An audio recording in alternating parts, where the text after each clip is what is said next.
Nagdulot ng tensyon sa Senado ang umano'y pagharang sa pagpasok ng 18 dating Marines na imbitado sa hearing kaugnay ng anomalya sa flood control. Nagbunga rin ng palitan ng akusasyon at pagtatalo sa loob ng mataas na kapulungan. Yan ang ulat ni Clazel Pardilia.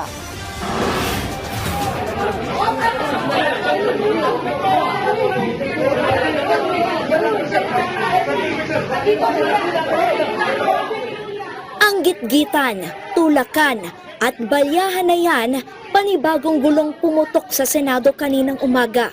Nangyari ang tensyon sa pagitan ni DILG Secretary John Vic Remulla, Senador Robin Padilla at Senador Pia Cayetano matapos umanong harangin ni Remulla ang pagpasok ng 18 dating Marines sa Senado na inimbitahan ng Senate Blue Ribbon Committee ng Cayetano Block para sa pagdinig ng maanomalyang flood control project. Paglilinaw naman ni Remulla, palabas na siya ng gusali nang mangyari ang komosyon.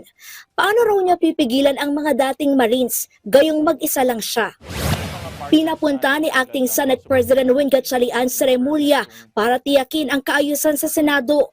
Kasunod ito ng abiso ng mambabatas na mag-work from home na ang mga opisyal at empleyado ng mataas na kapulungan.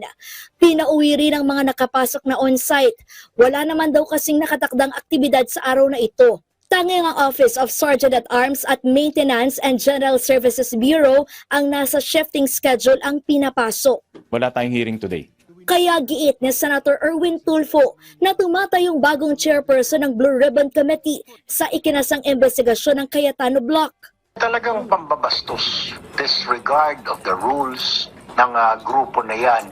Una nang ipinagpaliban ni Tulfo ang hearing, pero itinuloy ito ni Senator Pia Cayetano na nagmatigas na siya ang chairperson ng Blue Ribbon. Dito nakaladkad ang pangalan ni Tulfo sa pagdinig na pinadalhan umano ng pera sa kanyang bahay sa Green Hills ng Pugante at dating Ako Bicol Representative Zaldico. It's a lie, blatant lie. Yung Green Hills na bahay na yan, di ba, nag-trending ako dati na nakipag-away ako sa Homeowners Association. So everybody knew that I live in Green Hills. Magkahabla po ako dahil puro kasinungalingan po ito. Pinaratangan naman ni Senator Rodante Marcoleta na bayaran umano ang media na bigo umanong tanungin ang dating minorya ukol sa katiwalian sa flood control projects. Wala po silang ginawa para ituloy ang pagdig. Kayo pong mga partisipa sa media, nakarami po sa inyo ay bayaran. Sasabihin ko na sa inyo ito.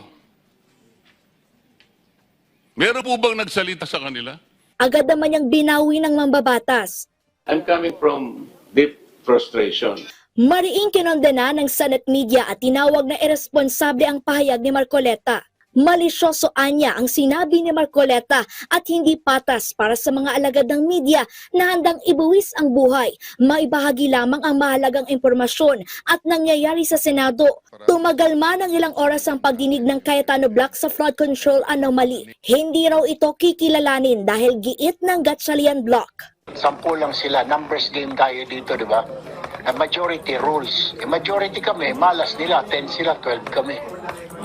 Kung hindi nila matanggap, makin sila sa korte, mag-file sila. Tingnan natin. Clazel Pardilia para sa Pambansang TV sa Bagong Pilipinas.